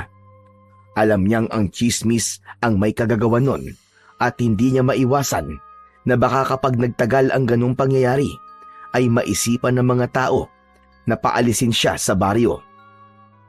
Ganun pa man, kahit paano ay masaya pa rin si JB dahil hindi naniniwala si Don Miguel sa mga paratang laban sa kanya. Patuloy itong nakikitungo sa kanya ng normal at hindi nagpapakita ng pagdududa. Isang tanghali, matapos ang trabaho, ay tinawag si JB ni Don Miguel sa opisina nito. Alam kong hindi totoo mga chismis na kumakalat tungkol sa'yo, JB. Naku, maraming salamat po Don Miguel. Malaking bagay po sa akin na may iilang tao ang hindi naniniwala doon. Minsan, ganyan talaga mga tao. Kapag may isang taong mas angat o may ginagawa para sa ikabubuti ng iba, ay madali silang mainggit, imbis na gawin itong inspirasyon upang umangat din sila. Pero tandaan mo to, JB, ang katotohanan, kahit na gaano pa katagal na itago, ay lalabas at lalabas rin sa tamang panahon. Nag-init ang dibdib ni JB sa sinabi ni Don Miguel. Pakiramdam niya ay mas lalo siyang lumakas at nagkaroon ng determinasyon na malinis ang kanyang pangalan. Ituloy mo lang ang ginagawa mo, JB. Alam kong hindi ka titigil hanggat hindi mo napapatay ang aswang na yon. Opo, Don Miguel. Sa ngayon po, ayun talagang gusto kong mangyari. Pagsapit ng hapon, ay pagod na umuwi sina JB at Choi sa bahay.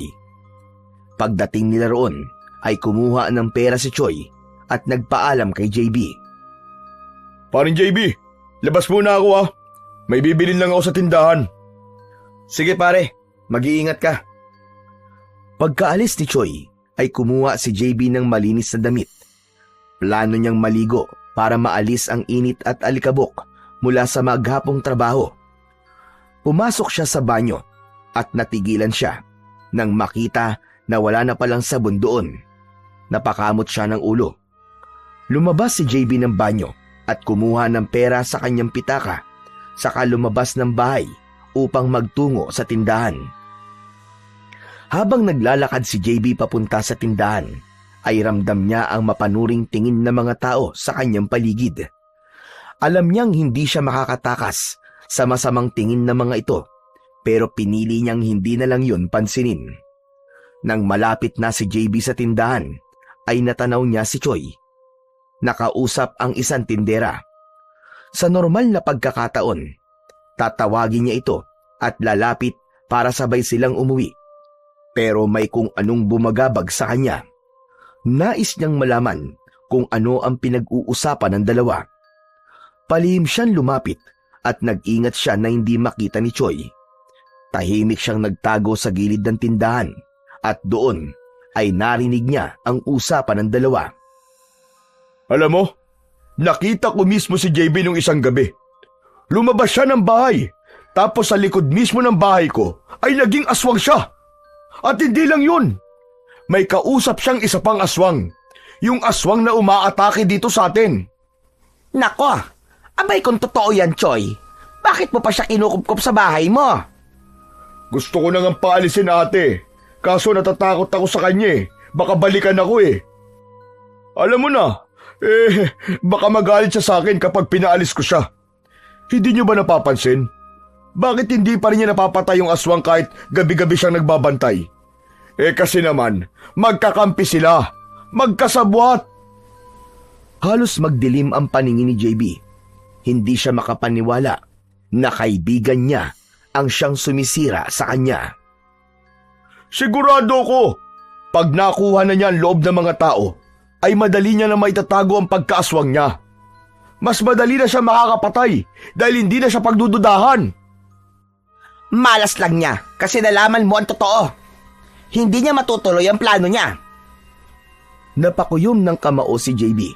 Gusto niyang sugurin si Choi at kumprontahin ito sa lahat ng kasinungalingang sinasabi nito. Pero hindi niya ginawa. Mas pinili niyang umalis at lumayo. Hindi niya na kayang marinig ang iba pang kasinungalingan na lalabas sa bibig ng kaibigan. Habang naglalakad palayo, ay bumigat ang dibdib ni JB. Hindi niya maunawaan kung bakit ginagawa ni Choi sa kanya. Akala niya ay magkaibigan sila. Akala niya ay nasa panig niya ito. At sa puntong yun, napagtanto niyang hindi lang aswang ang kalaban niya, kundi pati na rin ang mismong tao na itinuring niyang isang kapatid. Kinagabihan, sa hapagkainan, ay tahimik si JB habang panay naman ang kwento ni Choi tungkol sa kung ano-anong bagay. Matiim siyang nakatingin kay Choi habang sa hindi na niya napigilan ang kanyang sarili. Paano mo nagagawa makipag-usap sa akin ng ganito, Choi? Gayong ikaw pala nagpapakalat ng chismis sa isa kong aswang. Biglang natigilan si Choi. Bumakas ang gulat sa mukha nito, pero hindi naglaon. Ay pagak itong tumawa. Anong sinasabi mo? Hindi ko alam ang pinagsasasabi mo, pare. Narinig ko ang pinag-uusapan niyo ng tindera kanina sa tindahan. Alam kong ikaw ang nagpapakalat ng lahat ng kasinungalingan tungkol sa akin. Bakit? Bakit, Choi? Anong dahilan mo? Naiinggit ka ba sa akin? Sino nagsabi sa'yo na naiinggit ako sa'yo? Dahil ba kay Don Miguel? Dahil naging malapit ako sa kanya? Biglang bumakas ang galit sa mukha ni Choi. Tumawa ito ng mapait bago tumingin ng diretso kay JB. Siguro nga panahon na para malaman mo ang totoo. Oo, tama ka. Ako ang nagpapakalat ng chismis sa isa kang aswang. Alam mo kung bakit? Dahil masyado kang pabibo sa sakahan. Dumating ka lang dito, nakuha mo na kagad ang loob ni Don Miguel. Tapos ang posisyong matagal ko nang pinapangarap, kinuha mo. Kung ganun, inaamin mo nga naiinggit ka sa akin. Hindi ako naiinggit. Wala akong dapat na ikainggit sa'yo. Wala namang tao na umaamin na naiinggit siya. Grabe, hindi ako makapaniwala. Ikaw, Choi? Ikaw pa talagang gagawa nito sa akin? Magkaibigan tayo, di ba? Dati tayo magkaibigan, JB. Pero masyado kang pabibo. Ang tagal ko na nagtatrabaho sa sakahan. Ang tagal ko na nasa baryong ito. Pero ni minsan, hindi ko nakuha ang respeto at paghanga ng mga tao ng tulad sa'yo. Ikaw, kakadating mo lang dito. Pero nagawa mo makuha yun dahil masyado kang bait-baitan. Isang malalim na paghinga ang pinakawalan ni JB. Grabe ka. Wala nang dahilan para manatili pa ako dito sa bahay mo. Bukas ng umaga, aalis na ako. Ayos lang. Tama yan. Bumalik ka na lang sa Maynila. Sa bahay mo lang ako aalis, Choi. Pero hindi sa baryong to. Hindi ako aalis hanggat hindi ko napapatay ang aswang. Kailangan kong malinis ang duming nilagay mo sa pangalan ko. Nagtagpo ang kanilang mga mata. Matalim silang nagtitigan. Alam ni JB na sa gabing yun ay tuluyan nang nawala ang pagkakaibigan nila at yun ay dahil lamang sa inggit. Matapos ang mainit na pag-uusap ni na JB at Choi sa hapagkainan, ay agad na inimpake ni JB ang mga gamit niya. Habang inilalagay ni JB ang huling piraso ng damit niya sa bag, ay saglit siyang natigilan. Nilingon niya ang paligid ng bahay. Sa kabila ng lahat, alam niyang naging tahanan niya ang bahay na yon sa loob ng ilang buwan, kaya kahit paano ay mabigat pa rin sa loob niya ang umalis doon. Pagkalipas ng ilang minuto, ay naglatag na ng banig si JB at humiga. Nais niyang matulog ng maaga dahil ang plano niya ay madaling araw siyang aalis. Hindi nagtagal ay tuluyan ng nakatulog si JB. Ngunit hindi rin nagtagal ay nagising siya dahil may biglang sumakal sa kanya. Sa pagmulat niya ay nanlaki ang kanyang mga mata nang malaman na si Choi ang sumasakal sa kanya. Choy! Choy, ano ginagawa mo? Choy! Nagtatanong ka pa talaga. Papatayin kita. Ano pa ba? Ngunit mas lalong nagimbal si JB nang sa isang kisap mata ay nagbago ng anyo si Choi. Naging isang aswang ito. Ang mga kamay nitong maigpit na sumasakal sa leeg niya ay nagkaroon ng matutulis na mga kuko at ang mukha nito ay naging parang sa isang mabangis na halimaw. Ikaw? Hayop ka! Ikaw ang aswang! Tama ka! Ako nga! Nagpumigla si JB pero mas lalong humigpit ang pagkakasakal ng aswang sa kanya. Halos hindi na siya makahinga, kaya naman bumulong siya sa itim na bato na bigyan siya nito ng lakas upang ipagtanggol ang kanyang sarili. Isang malakas na enerhiya ang bumalot sa katawan ni JB. Sa isang iglap ay nakawala siya mula sa sakal ni Choi at buong puwersang itinulak ito papalayo. Mabilis siyang bumangon at bago pa makasunggab muli ang aswang ay sinuntok niya ito sa muka na sinundan niya ng isang matinding sipa sa dibdib nito. Tumilapo ng aswang papunta sa pinto. Bumangga ang likod nito sa pinto, dahilan para mawasak yon at lumipad hanggang sa labas ang aswang. Agad na tumakbo si JB sa kusina at kinuha ang itak. Paglabas niya ng bahay ay hinanap niya ang aswang pero wala na ito. Magpakita ka sa akin, Choy! Magpakita ka! Huwag kang magtago! Gusto mo akong patayin, di ba? Di ba? Inggit na inggit ka! Kaya puro paninira ang lumalabas sa bibig mo! At puro kasamaan ang tumatakbo sa utak mo! Dahil sa malakas na sigaw na yun ni JB, ay naglabasan mula sa kanilang mga bahay ang mga taga-baryo. Naguluhan na mga yon nang makita siya. Hanggang sa may naramdaman si JB na presensya sa itaas. Tumingala siya at doon niya nakita ang aswang na nakaupo sa sanga ng isang puno na nasa harapan ng bahay. Tumalon ng aswang pababa habang nakaumang ang matutulis nitong mga kuko. Hindi na nagawang makaiwas si JB at mabilis na nasunggaban ng aswang ang braso niya at buong puwersa siya nitong kinagat doon. Napangiwi si JB sa sakit pero hindi siya pinanghinaan ng loob. Sinaksak niya sa tagiliran ng aswang at napasigaw ito sa sakit. Mabilis na lumayo ang aswang kay JB pero agad din itong umatake. Nagpatuloy ang kanilang laban. Ngunit nahirapan si JB na tamaan ng aswang dahil sobrang bilis ng kilos nito. Ilang beses siyang sumugod pero puro hangin lang ang tinatamaan ng kanyang itak.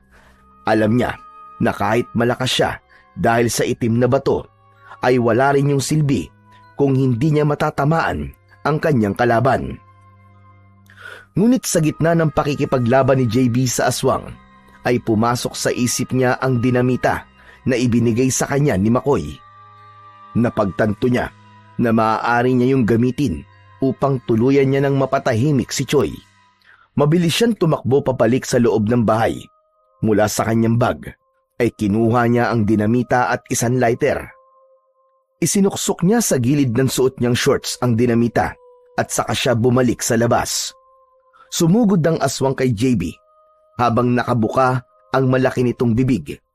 Imbis na umatras o umiwas ay sinalubong ito ni JB at kinuha ang dinamita sa gilid ng kanyang shorts. Buong puwersa niyang isinalpak yon sa malaking bunganga ng aswang at ipinagdiinan pa niya yon. Nabigla naman si Choi at pilit nitong sinubukang iluwa ang dinamita pero madiin ang pagkakahawak ni JB sa dinamita. Hayop ka! Ang dapat sa mga inggiterong kagaya mo ay pinapasabog ang bunganga para manahimik! Gamit ang lighter, ay mabilis niyang sinindihan ang mitya ng dinamita. Malakas niya itong sinipa sa dibdib at bago pa bumagsak sa lupa ang aswang, ay sumabog na ang dinamita. Sumabog at nadurog ang buong ulo ng aswang. Kumalat sa kung saan-saan ang dugo at laman nito. Ang katawan ni Choi ay bumagsak nang wala na ang ulo nito. Bumalot ang katahimikan sa paligid. Isa-isang tinignan ni JB ang mga tao na nakasaksi sa pagpaslang niya sa aswang. Sana ay nasagot na ng nakita nyo kung sino ang tunay na aswang. Lahat tayo ay nilinlang ni Choi. Siya ang tunay na aswang at hindi ako. Tila nahihiya na yumuko ang ilang tao na naroon. Si JB naman ay tahimik na bumalik sa loob ng bahay. Doon ay nanghihina siyang napaupo sa isang sulok. Alam niyang ginawa niya ang tama. Alam niyang kailangang mamatay ni Choi. Pero sa kabila ng lahat, ay masakit pa rin sa kanya na kailangan nilang humantong ni Choi sa ganung tagpo. Matapos ang lahat ng nangyari, ay tuluyan ng nalinis ang pangalan ni JB sa buong baryo. Ang takot at pag-aalinlangan ng mga tao sa kanya ay napalitan ng paghanga at pasasalamat. Napatunayan niya na hindi siya isang aswang, kundi isang tagapagtanggol na handang isugal ang buhay para sa kaligtasan ng iba. Samantala, natagpuan ni JB ang nawawalang pera ni Don Miguel sa cabinet ni Choi, kaya tuluyan ang nasagot kung sino ang tunay na magnanakaw. Agad na ibinalik ni JB ang pera kay Don Miguel at bilang pabuya ay binigyan siya nito ng malaking halaga. Nanatili sa pangangalaga ni JB ang itim na bato mula sa bulalakaw. Sa mga nangyari ay napatunayan ni JB na kayang sirain ng inggit ang pagkakaibigan. Natutunan din niya na sa halip na mainggit ay dapat matutong magsikap at magpahalaga sa kung anong meron ka. Dahil sa huli, ang kasamaan ay may katapusan at ang katotohanan at kabutihan ang siyang laging mananaig.